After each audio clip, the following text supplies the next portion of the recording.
Mobile और screening की इस दुनिया में सर्वाइकल आज के समय में बहुत ही कॉमन प्रॉब्लम हो गई है और दिनों दिन सर्वाइकल के पेशेंट बढ़ते जा रहे हैं। सर्वाइकल को जब आप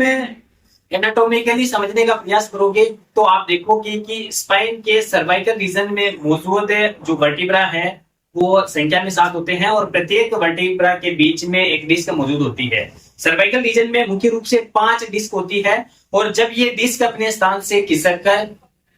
नस को दबाने लगती है तो उस केस में हमें सर्वाइकल का दर्द स्टार्ट हो जाता है, जिसमें आप के गलत तरीके से सोने की वजह से सर्वाइकल डिस्क अपने स्थान से खिसक सकती है। लंबे समय तक आप गर्दन को झुकाकर बैठे रहते हो, मोबाइल चलाते हो तो उसकी वजह से आपके सर्वाइकल वर्टिब्रा के बीच में मौजूद डिस्क अपने स्थान से खिसक सकती है। तीसरा मेन कारण होता है जब आप गर्दन को झुकाकर सिलाई का काम करते हो, कंप्यूटर लैपटॉप पर लंबे समय तक ऑफिस वर्क करते हो या फिर आप मोबाइल रिपेयरिंग या फिर घड़ी रिपेयरिंग का काम करते हो। ऐसा काम करते हो जिसमें गर्दन को लंबे समय तक झुकाकर काम करना पड़ रहा है तो उस केस में आपको सर्वाइकल हो सकता है। और सर्वाइकल को आप देखोगे ह्यूमन स्केलेटन है और ये सर्वाइकल का हिस्सा है, यानी जो हमारे गर्दन का हिस्सा है उसको वर्टिब्रा को सर्वाइकल वर्टिब्रा बोला जाता है। इस तरह से हमारे गर्दन के हिस्से में मणके होते हैं और इन मणकों के बीच में एक डिस्क होती है। इस तरह से नसें निकलती हैं और हमारे हाथों को कंट्रोल करने का काम करती है, नर्व सप्लाई का काम करती है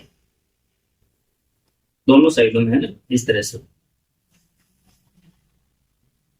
जब ये डिस्क अपने स्थान से खिसकती है तो नसों में दबाव डालती है और नसों में दबने की वजह से आपके एक हाथ में दर्द आने लगता है, एक हाथ में झुनझुनी और करंट के समान दर्द आने लगता है और कई बार आपके हाथ सुनने पड़ने लगते हैं।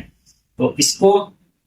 जैसे आप गर्दन घुमाओगे, ऊपर देखोगे तो यहाँ पर दर्द होगा और कई बार इस गर्दन वाले हिस्से की मांसपेशियां स्टिफ होकर एक गेंद के समान आकृति आकार ले लेती है। जैसे ही आप गर्दन को झुकाते हो तो कई सारी महिलाओं में गर्दन के हिस्से में एक बोल के नुमा संरचना दिखाई देती है, वो सर्वाइकल की वजह से होता है। धीरे धीरे वहां की मांसपेशियां हार्ड हो जाती है, स्टिफ हो जाती है, से उनको एक हाथ में दर्द आ सकता है, सिर में दर्द आ सकता है, आधे सिर में दर्द आ सकता है, चक्कर आ सकते हैं और कई बार जैसा मैंने पहले बताया कि सर्वाइकल की वजह से आपको चेस्ट पेन आ सकता है और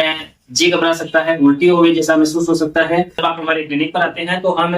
आयुर्वेदा न्यूरोथेरेपी के माध्यम से और कायरोप्रैक्टिस के माध्यम से इन डिस्क को अपने स्थान पर व्यवस्थित सेट करके आपके नर्व को फ्री कर देते हैं। और अधिक जानकारी के लिए हमारे पेज को फॉलो करें और डिस्प्ले पे जो नंबर चल रहे हैं उन पे संपर्क करें। धन्यवाद।